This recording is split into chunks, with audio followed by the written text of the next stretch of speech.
Hello again and welcome to my second screencast on my database I created for my assignment called for a garment adjustment service. And we can see here that we're back in main menu, and we're going to cover in this screencast reports, macros and closing the database. So if I click on reports, I'm brought into the reports menu, and you can see it's the same layout as the queries.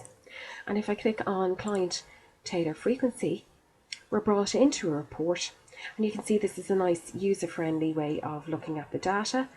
And we have here the frequency of a client using a particular tailor, and I've highlighted them using conditional formatting, that if they've been with a tailor, used their tailor more than once, that it will be highlighted in red. So if you see here, Michael McCabe used the tailor TR2 twice. I also have buttons here that relate to print preview, printing the report, and also closing the report. And if I click on close report, you can see it brings me back into the reports menu. I also have other types of reports. This one here is by specialism, and if I click on that, it asks me what the specialism is. So I'm going to put in, instead of design, which is a prompt there, I'm going to put in art and design and see how many of the colleges specialise in that. I OK it, and it brings me into the college specialism report. Again, you can see it's all uniform. They're all the same layout and have the same buttons, so it's nice and user friendly. I'll click out of the report again, and we're back into our reports menu. But how we do this and how we can link between different windows in the database is through macros. So I'm going to show you how these macros work now. So if I click on Home and into Design View, I'm going to pick Tailor Suit Specialism and have a look at its macros. So it's an embedded macro under Event, and you can see here it's on click. So when I click the button, it'll work the macro. And you can see that I have here an open report, and the report is a Tailor Suit Specialism report, and each report is unique. So therefore, depending on which button I hit, it'll open a different report. I'll close that again, and we're back into reports menu, and all of the buttons work like that. They work through macros. So the next thing I'm going to show you then is back in, if I just click back in here and get back into our form view, which is the client or the user sees, we can now have a look at the macros, other macros, and how they work. And I have some macros here that are very important, as I said, one being the closed database macro, and another one here where the earlier on was the backup macros there that allows to back up data to the database.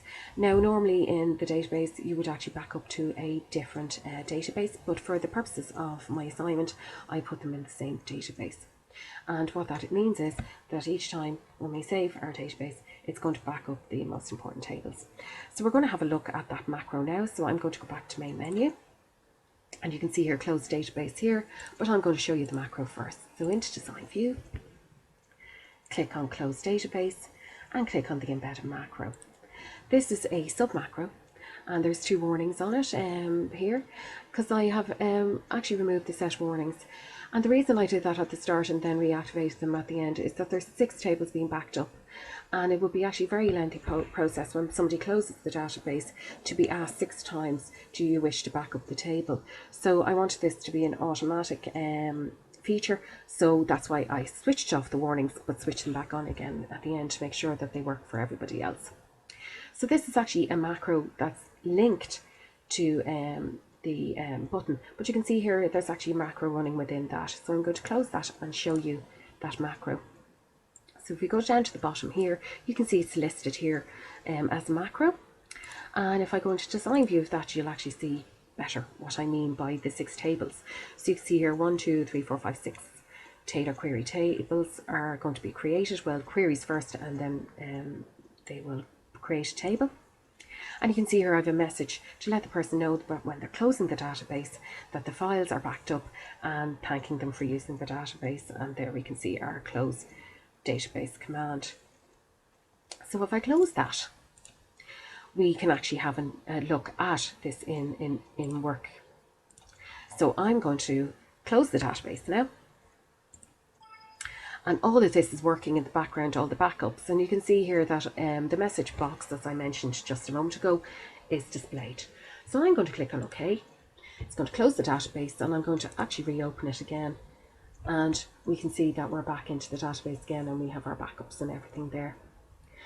The last thing I'm going to cover is the relationships within the database. And if I click on Database Tools and into Relationships, this is the important part of the database, because from everything relates to each other within the database, and the tables are relation to each other.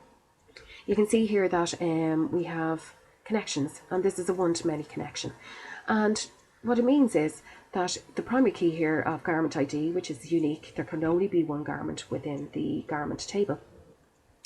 But in the adjustment table, there could be many garments that, or many instances of that garment being adjusted, and that's why it is allowed to be many times within that table. So if we open it up, we can have a better look.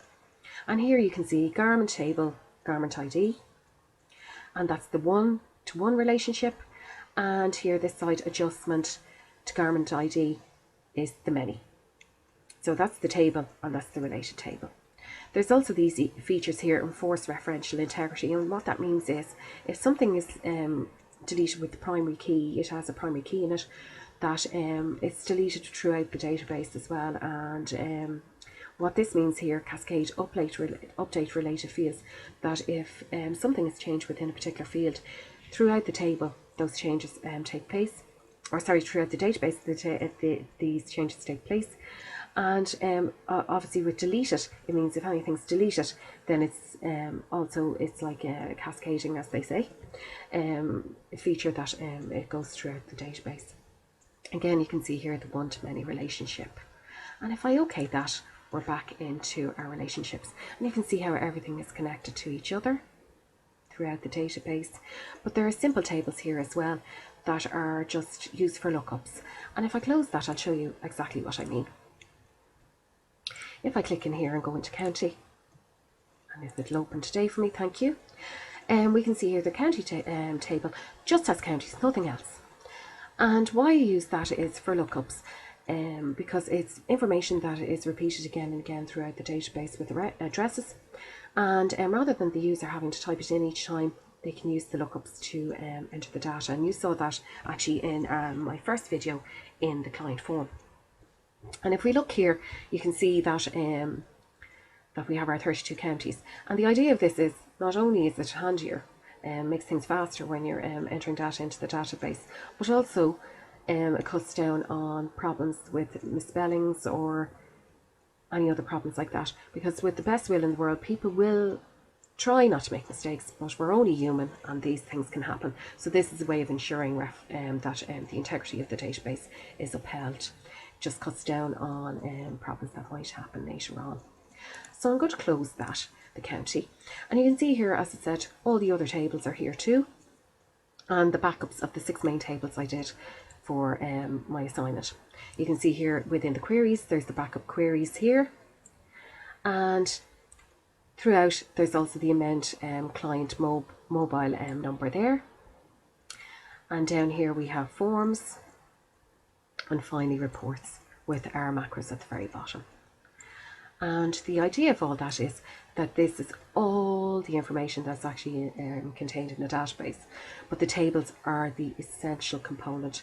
Without the tables, nothing else is going to happen. That's how our database runs. I hope that you enjoyed this screencast, and I thank you for taking your time to view it. Many thanks, and I'll say goodbye. Thank you.